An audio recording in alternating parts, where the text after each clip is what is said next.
ଜୟ ଜଗନ୍ନାଥ ବନ୍ଧୁଗଣ, ଆଜିକାଲି ବଜାରରେ ମିଳୁଥିବା କେମିକାଲ ଯୁକ୍ତ ଶ୍ୟାମ୍ପୁ ବା ତେଲ ଲଗାଇବା ଦ୍ୱାରା କେଶ ଝଡ଼ିବା ସମସ୍ୟା ଦେଖାଯାଉଛି।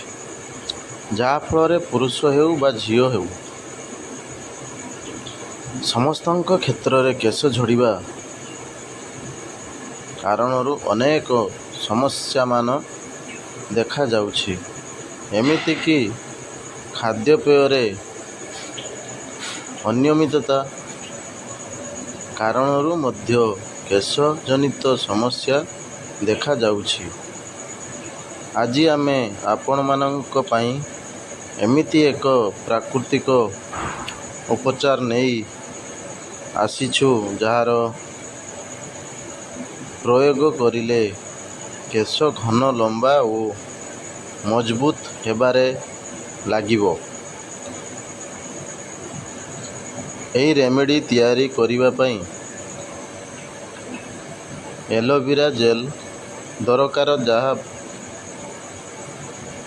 ବହୁ ପୁରାତନ କାଳରୁ ସ୍କିନ୍ ଜନିତ ସମସ୍ୟା ଦୂର କରିବାରେ ବ୍ୟବହାର କରାଯାଉଛି।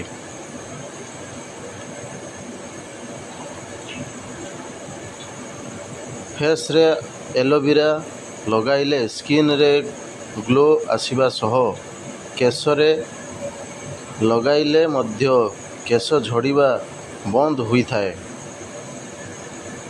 ପ୍ରଥମେ ଏଲୋଭେରା ଜେଲ୍କୁ ଦୁଇ ପାଖରେ କାଟି ଛୋଟ ଛୋଟ ଖଡ଼ା କରି ଏହାର ଜେଲ୍ ବାହାର କରନ୍ତୁ।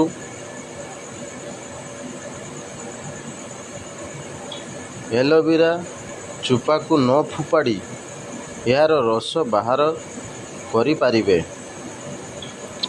ଏହାପରେ ଆବଶ୍ୟକ ରହିଛି ମେଥି ଦାନା, ଯାହା କେଶକୁ ଧଳା ହେବାକୁ ଜଲ୍ଦି ଦିଏ ନାହିଁ। ମ୍ୟାଜିକାଲ ତେଲ ତିଆରି କରିବା ପାଇଁ ନଡ଼ିଆ ତେଲ, ରାଶି ତେଲ ନେଇ ପାରିବେ। ଏକ ପ୍ୟାନ୍ରେ ନଡ଼ିଆ ତେଲ ନିଜର କେଶ ଅନୁଯାୟୀ ନେଇପାରିବେ। ଏହାପରେ କଟାଯାଇଥିବା ଏଲୋଭେରା ସହ 1 ଚାମଚ ମେଥି ଦାନା ପକାଇ 3 ରୁ 4 ମିନିଟ୍ ଯାଏ ଭଲ ଭାବେ ଫୁଟାନ୍ତୁ। ଏହି ତେଲକୁ ଗୋଟିଏ ମାସ ଯାଏ ଷ୍ଟୋର କରି ରଖିପାରିବେ। ସପ୍ତାହକୁ 2 ଥର କେଶରେ ତେଲ ଲଗାଇବା ଉଚିତ। ତେଲ ଭଲ ଭାବେ ଫୁଟିବା ପରେ ଏହାକୁ ଥଣ୍ଡା କରି ଛାଣି ଦିଅନ୍ତୁ। ଏହାକୁ ଆପଣ ଡବାରେ ଷ୍ଟୋର କରି ରଖିପାରିବେ। ଏହି ତେଲକୁ କେଶର ମୂଳରେ ଭଲ ଭାବେ ମସାଜ କରିବା ସହ ଚୁଟିରେ ଭଲ ଭାବେ ଲଗାନ୍ତୁ। ସପ୍ତାହ ଯାଏ କେଶ ଝଡ଼ିବା କମ୍ ହେବା ସହ କେଶ ବଢ଼ିବାକୁ ଲାଗିବ। ଏହି ତେଲ ଲଗାଇବା ଦ୍ୱାରା କେଶ କଳା ହୋଇଯିବ। ଆପଣ ଏହି ତେଲକୁ ରାତିରେ ଲଗାଇ ସକାଳୁ କେଶ ଧୋଇ ପାରିବେ। ଯଦି ଆପଣ ଏହି ତେଲ ତିଆରି କରିପାରିବେ ନାହିଁ, ତେବେ ଏଲୋଭେରା ଜେଲ୍ରେ 1 ଚାମଚ ମେଥି ଆଡ଼୍ କରି ଏହାର ପେଷ୍ଟ ପ୍ରସ୍ତୁତ କରି ଏହିକି ହେୟାରରେ ଆପ୍ଲାଏ କରିପାରିବେ।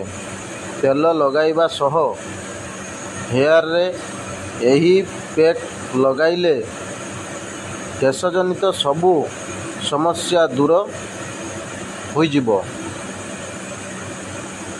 ଆପଣମାନେ ଏହିପରି ଭାବେ ତେଲ ତିଆରି କରିବା ସହ ପ୍ୟାକ୍ ପ୍ରସ୍ତୁତ କରି ନିଜ ହେୟାରରେ ଲଗାଇ ପାରିବେ।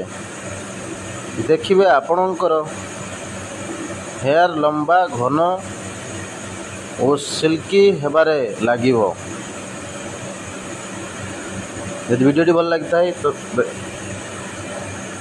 सब्सक्राइब करने को जमार भूलिए, लाइक करूँ, कमेंट करूँ, शेयर करूँ। धन्यवाद।